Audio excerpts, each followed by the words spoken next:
Welcome to the Renegade Yogi Podcast Experience. Join myself, Zorananda, and this episode's guest as we explore yoga in the modern world. Prepare yourself as we will experience yoga like never before.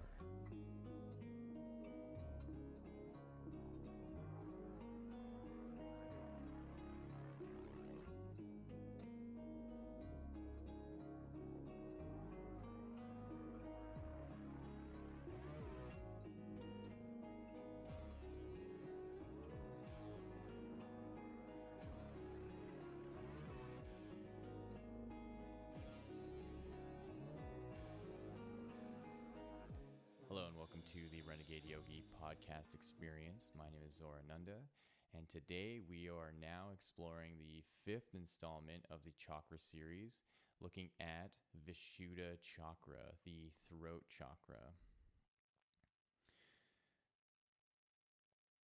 So leading up to this point of, exploring all these chakras, I really hope that you had a chance to listen to the first 4 episodes leading up to this chakra, because the information in this one gets a little more dense, a little deeper, and because it becomes more esoteric, it goes into the realm of consciousness and awareness and seeming enlightenment that typically goes over the head of most people. And there's some things that I'm going to go into, a lot of misconceptions around, what Vishuddha is and how to approach it, that we really have to remove ourselves from the conditioning that we have in regards to our beliefs and our perspectives,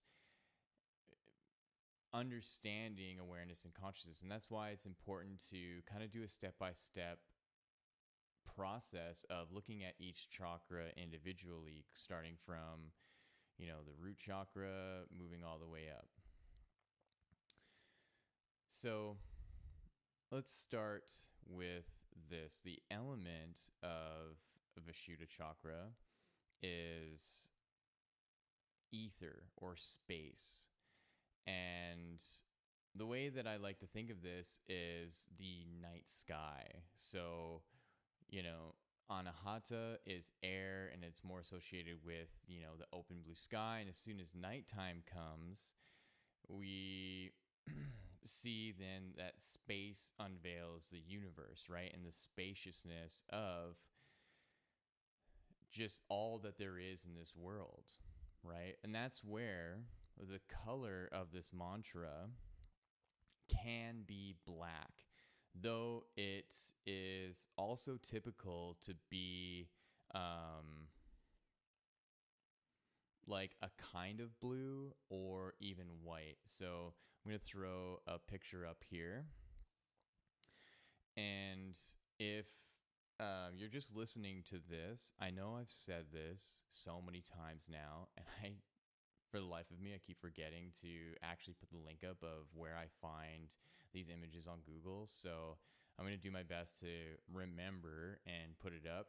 However, the image that I found was similar to all the ones that I've shown. And in this case, the kind of background is a little light purple. The petals are purple. And the most important thing is the symbol, the bija mantra, which is Ham, H-A-M, Ham, and how the background is white. But like I said, because it has to do with space as well, the color can be black also. And we're not going to get too much into the deities, because that's not really the realm that I've investigated with understanding the chakras. It's more so the etymology of the word. It's more so the location. It's more so misconceptions about it. And really the practices involved in how to have experiences in the yoga practice to go into the chakras per se. And this may not be a typical thing that we normally hear about the throat chakra and Vishuddha, but the sense that's associated with it is hearing, right? So that I'm going to get into a little bit more when I talk about the idea about communication. But first, Vishuddha translates to purity. And purity in the sense that consciousness is no longer restrained by the limitations of the first four chakras. And the way that we can tell that the purity of Vishuddha is not in this dualistic state of pure and impure, and that it's more so on this duality between limitation and non-limitation, is that within Vishuddha, time of the past, present, and future is all in one duration. And this is actually quite complicated to grasp within our consciousness of limitation, of understanding time as this function of space, right? That there's space in what we know of this world, and that time is a variable of space and how we move through it. And yet, if we were to look at the inverse of our reality, so the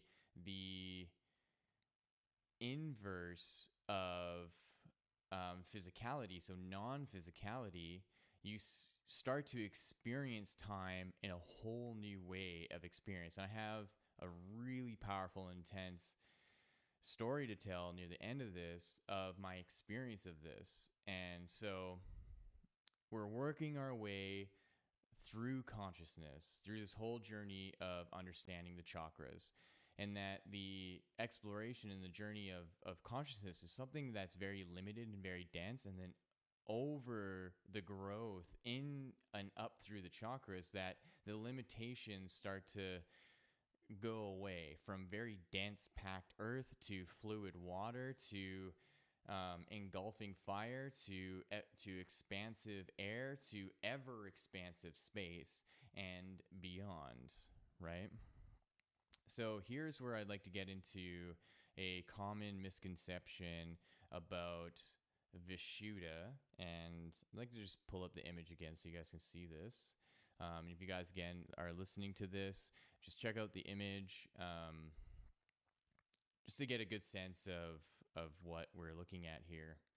So a common misconception with Vishuddha is that it can be blocked, and that it's blocked by either ill communication or insecurity around communication, that there's something with communication that's blocking Vishuddha. This, I've come to realize, is not possible. Simply because Vishuddha is now in a realm where it's beyond the limitations of physicality. And so, in all truth, it cannot be blocked. And I think what's happening is that people are mistaking whether or not there's blockages with awareness within it. So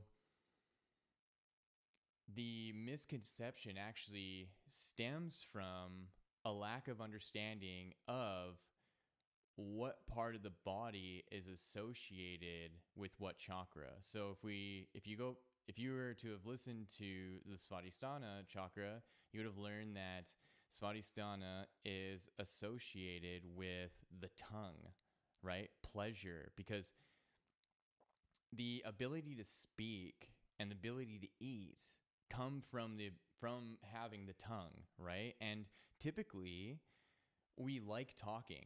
Talking is pleasurable. Being able to communicate to one another is pleasurable, even if it's, on this whatever spectrum of emotion, if it's a positive or negative thing, for whatever reason, there's still some kind of pleasure in being able to communicate. And then with that, there's the pleasure of eating. And this pleasure is associated with Svadhisthana, right? And Svadhisthana is located at the reproductive organs. And so if there's a blockage in speech, because it seems to make sense that because, the basic understanding of Vishuddha being a part of communication is that we think there's a blockage in our throat, when in fact the blockage is actually in Svadhisthana, that if you have insecurities or you have ill intentions or you have something within you where the way that you speak is bringing about harm to others, that is a toxicity within the waters of your being. That's not a toxicity within the space of your being, because within the space of your being, there's freedom and there's liberation, because you're moving towards something greater and something higher in the realm of bliss and beyond. So it doesn't make sense that there can be a blockage in Vishuddha and that there's this like blockage in communication in that realm.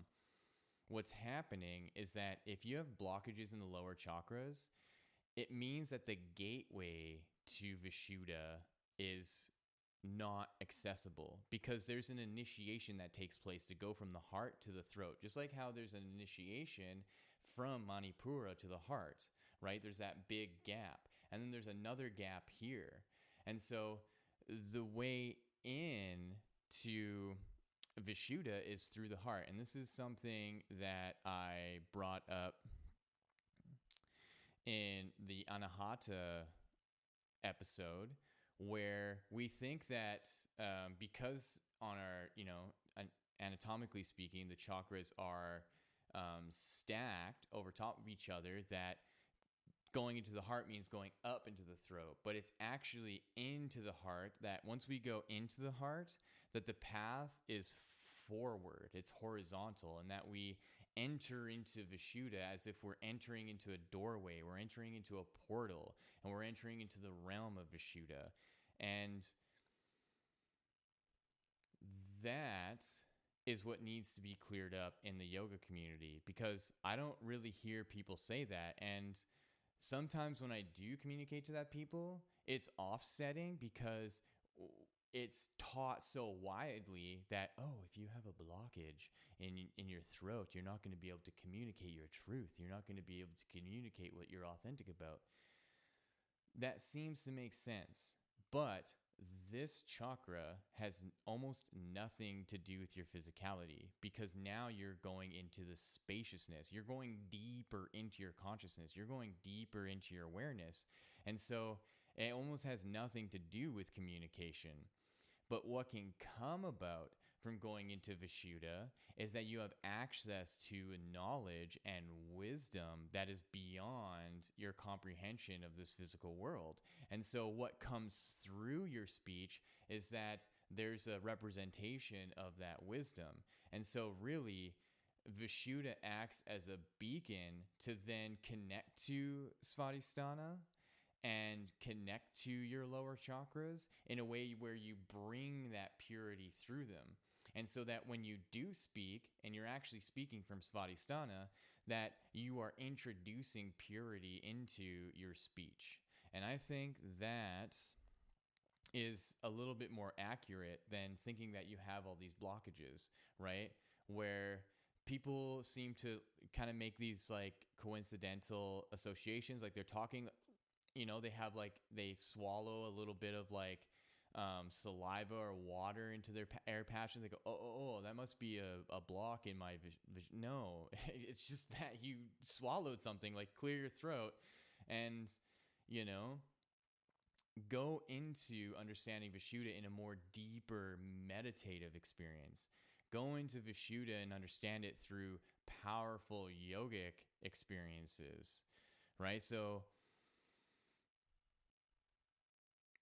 an example of a powerful yogic experience is Kundalini. Kundalini yoga is a great way of exploring the chakras and a great way to get into Vishuddha, where it's not done through like this medium where we're talking about it and we're kind of trying to deduce what the truth is. Like, I can share some things to bring light to what it all means. However, I can't do anything to you to have you experience Vishuddha just from me talking about it, right? You're going to actually have to go and do the work, do the exercises, do the chanting, do the breathing, do the moving, do the focusing, do all the things so that it starts to actually unravel and unveil to you the power of this center.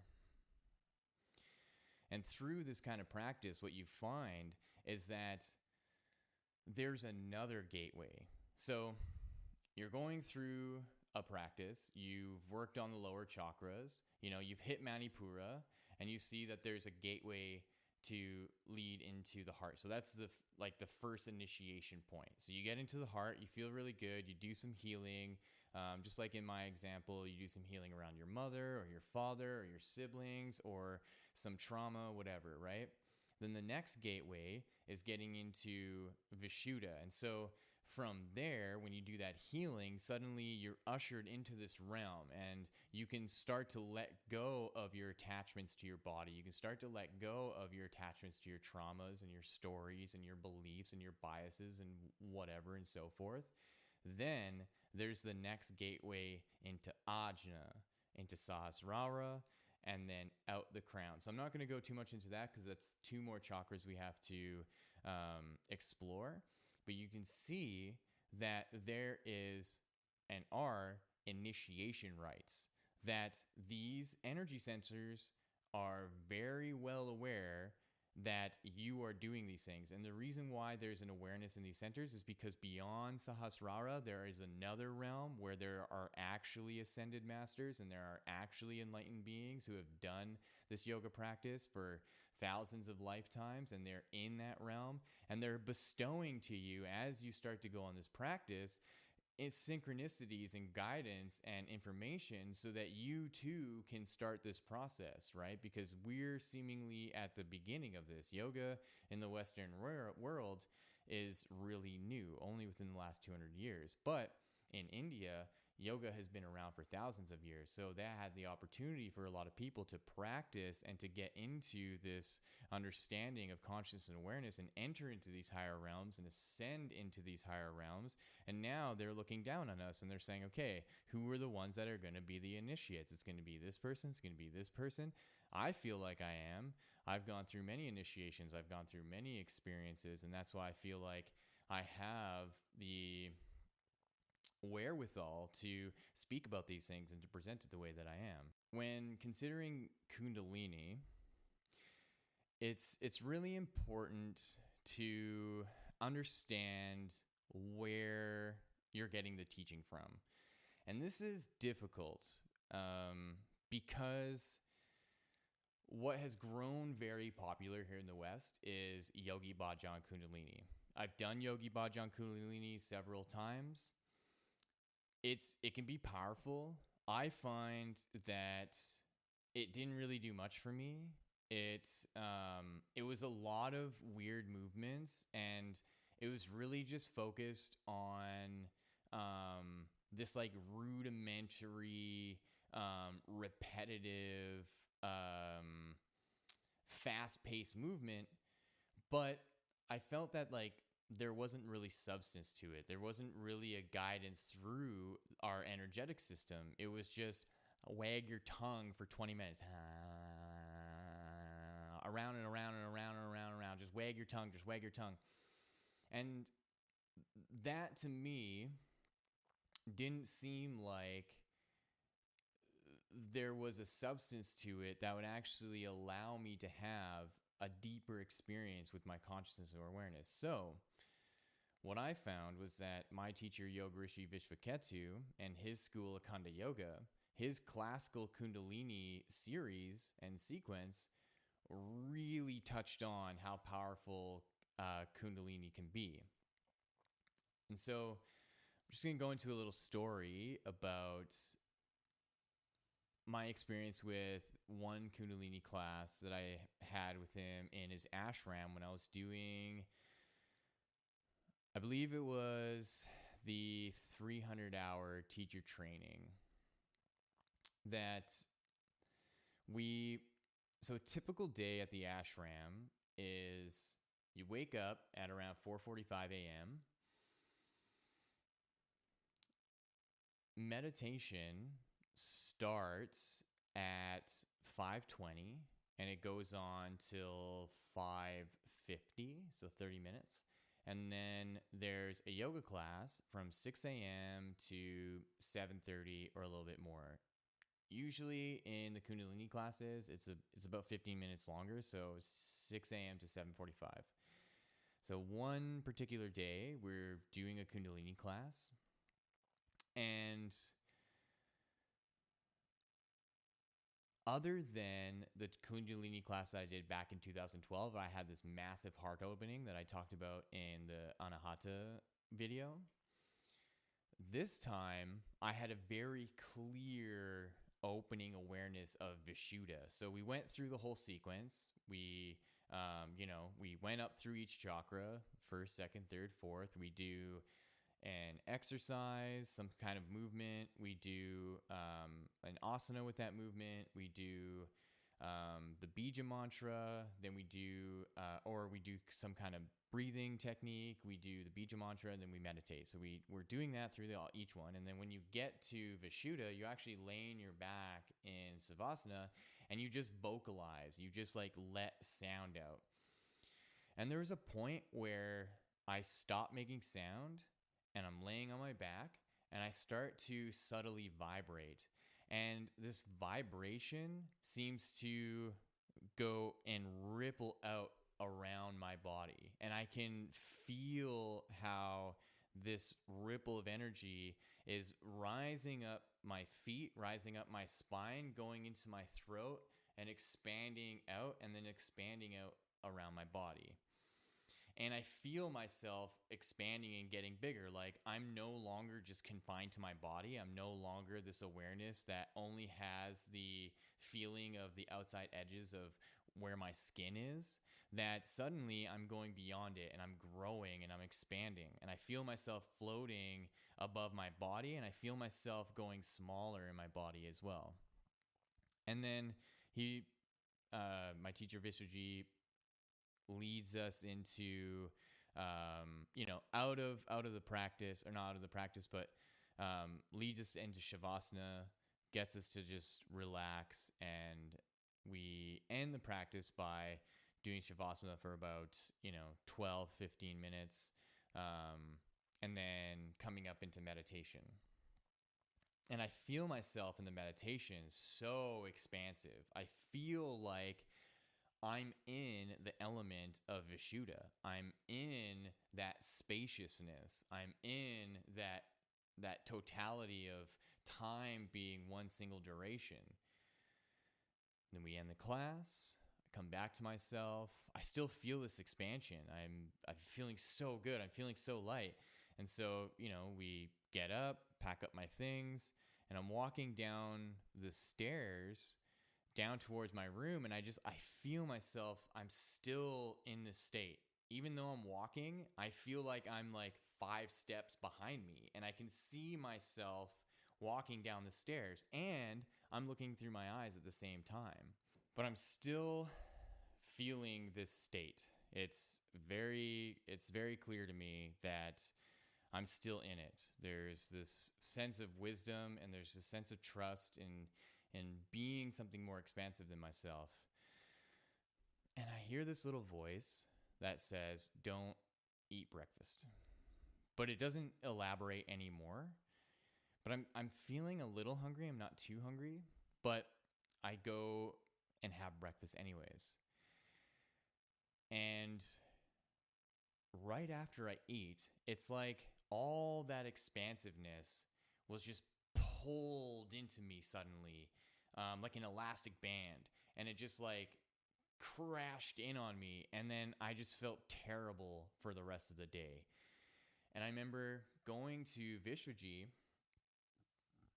and asking him, like, man, what happened? I was feeling great. I was feeling so expansive, and then I ate breakfast, and then I just feel terrible. And he kind of compassionately, he kind of like laughed a little bit, and he said, yeah, that's actually typical. And so you would have been right to listen to your intuition that was saying, just ride this kind of high, that you don't need food, right? Because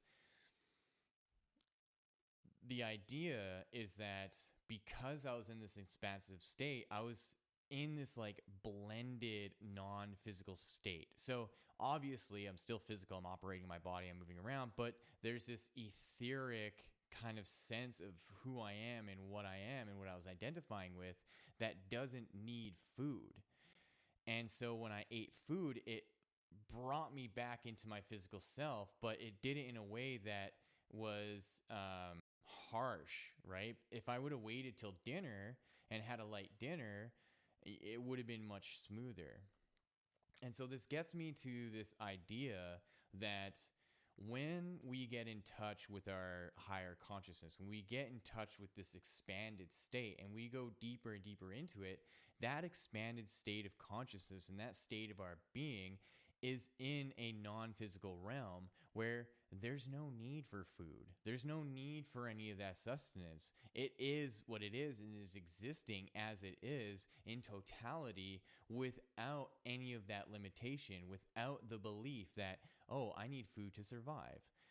However, because we are grounded so intimately with the physical world, we're so grounded into our beliefs and into our limitations that the limitation of we need to eat to survive is the basis and the most important thing of what we need in order to continue our life. And so that experience to me was showing me that there's this opportunity to go into an expansive state of consciousness where, yeah, if I were attuned to it, if I like really was keen and I was actually really focusing in rather than slipping into this belief that, oh, it's time to eat, I need to eat, that I could have experimented with it. So like, how long can I go without eating? Can I sustain myself and like experience maybe really no hunger and ride this wave, and maybe after breakfast I can go somewhere in the 15-minute time period between breakfast and the next class, that I can meditate on it and then I can really develop this state. And that's the lesson, because I didn't do that. And instead, I ate a bunch of food. I ate more than I should have. And it just crashed this state. And it brought me back to what I think is the shift from, and this is just my own thoughts. I am not a full-on scientist or a neuroscientist or a brain scientist to really fully understand this, but the thought that I had was that there was this shift from a beta state of consciousness to a more alpha state of consciousness, and that eating all that food brought me back into that beta state. And then I could be completely wrong. That's just the way that my mind works and how I kind of make connections to these things. So to end this episode, I want to go into a story of an experience that I had when I was 19 years old. And it relates to this process of initiation, of going into the heart, going into Vishuddha, going into Ajna and beyond, and facing the initiative gateways from one to another. But because it involves the other chakras, I'm only going to tell a part of the story, and I'm going to save the other parts of the stories like a little cliffhanger. So when I was 19 years old, I was working in a restaurant. I was opening the line, which means that, I started at 3 p.m. and preparing the line for the coming dinner rush. And I remember that it was on a Tuesday afternoon in, I think, June or July, I forget. I think it was June because it was right around the solstice. And a friend of mine was with me opening the line. And just kind of randomly, I looked at him. I was like, hey, man, do you want to do mushrooms on Thursday? And he just looked at me and he said, yeah, sure. And then we just proceeded on our day, did our work day, whatever. And then later on at night when we were all closing, he was like, yo, man, let's have our other friends join us. So there's 3 other friends that we worked together with, and we all got together to do these mushrooms. And because he was like, yeah, it's really interesting because we all have that day off somehow. Like 2 of them worked early in the morning. They were the prep. They were the like prep cooks, and then 3 of us just had the day off. So it just like worked perfectly that we could all go and have this like mushroom experience together. And so we're like, okay, like what are we gonna do? And one of the friends was like, yeah, I have someone I know that we can get like, you know, an ounce of mushrooms from. And it didn't really clue in how much that was going to be until the day came. So Thursday came, you know, we all met up, met the dude, got the mushrooms, and we split it between the 5 of us.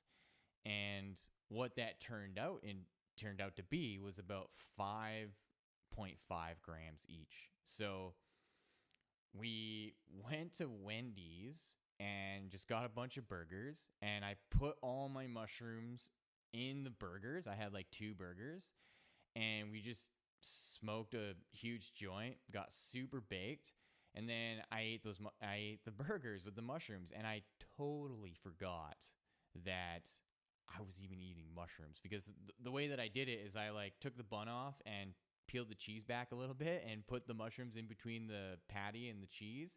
And then so when I ate it, I couldn't taste it. And so by the second burger, because I was just so baked, I just totally forgot.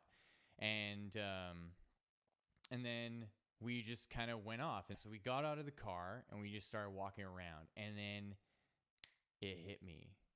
And I just started to remember. I felt it like rise up my spine. I felt it tingling in my cheeks. And I was just like, holy shit. I just ate like 5 grams of mushrooms. And little did I know that this is called a hero dose. And remember, I'm 19 years old, right? Like the first time I did mushrooms when I was like 16.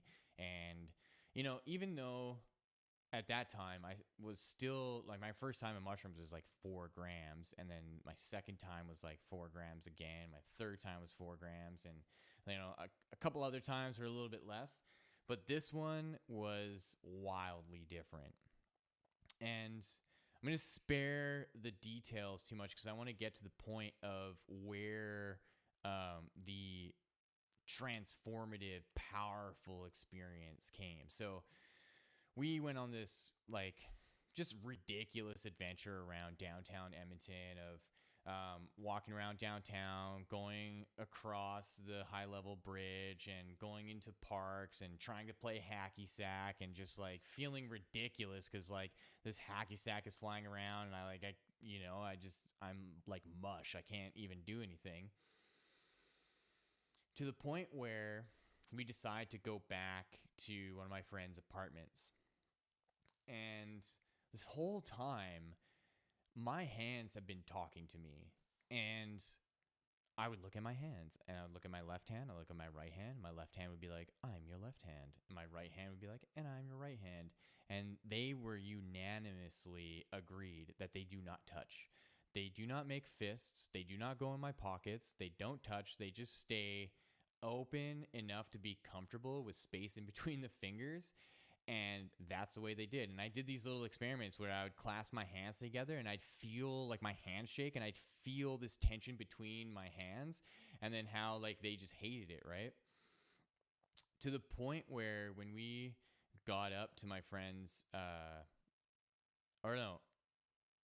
to the point where my hands were doing this weird thing where I'd look at them and I'd see these like pulsations, like there's something moving underneath the skin, and it's like pulsating my fingers to be fatter and then skinnier, and then my hand. And I remember showing my friends, and I was like, am I tripping out, or do you guys like see this? And they looked at my hands and they were like, holy shit, what is happening? And I just kind of deduced it that it was all the poison from the mushrooms just kind of like ballooning my hands. I don't know. That's a whole side note. But this is where it gets into how the whole trip changed. So we went on this whole journey around downtown, and my friend is like, let's go back to my place and let's just chill there. You know, he's starting to feel weird. He was starting to feel a little antsy, and you kind of tell that possibly we're getting into the peak, and he's starting to have a little bit of a bad trip. So he's like, "Hey, let's go to my place." So we get to his apartment building, and he realizes he left his keys in his apartment. And so we're just standing in the front entrance, not even in the lobby, just the front entrance. And we're all panicking because we're like, holy shit. Like, first of all, we're super high on mushrooms. Second of all, we don't know what to do. My friend is starting to panic. And I suddenly feel this intense doom. And that intense doom suddenly has a voice, and it starts to tell me, you're going to die right now. You're going to die. You're about to die. Like death, like, and I just feel these shivers across my body, and I'm looking around, and I'm like, and I don't say anything to them. And I just have this intense thought like, oh my God, I'm going to die. I'm going to die. When? I don't know. And then this like impending doom just starts to build and build and build to the point where I start to think about my life, and I start to think about everything that's happened to me, and this idea of death and this feeling of death is just coursing through me, and I'm just stuck there. I'm just stuck in this place of what's gonna happen. I don't know what's gonna happen. I really strongly feel like I'm gonna die. Like, it's nothing I've ever felt. I've never had that thought before. I've never had this sense that I'm just in any moment I'm going to die. And I suddenly realized that I'm happy. And I suddenly realized that up until this point, I really feel like I've lived a good life. I've had a good childhood. Yes, I've had troubling moments. Yes, I've had, traumas, but I really truly feel like I've had an amazing life, and I'm only 19 years old, and I'm thinking to myself, okay, I'm ready. I'm ready. I'm ready for it, and I just calm down, and I'm like, I've lived a good life. Actually, I'm quite excited for this. I don't know how this is going to happen. I don't get it, but somehow I'm going to die right now, and holy shit, I'm ready. I'm fully ready. And as soon as I make that decision, the elevator in the lobby opens, and this guy walks out, and he's walking he's walking through the lobby, and he sees us, and he stops, and he just stares at us for a second, and he hesitates, and then he continues forward slowly, and he like opens the door, and he just kind of hesitates, and my friend grabs the door and opens it, and he's like, I live here. I forgot my keys upstairs. Don't worry. I live here. I live in this room. He says the room number, and he's like, don't worry. We're okay. I just forgot my keys. And the guy goes, oh, okay, yeah. So we go in, and I just remember walking through the threshold of the door, and I looked back, and I looked forward at the elevator, and I was like, what just happened?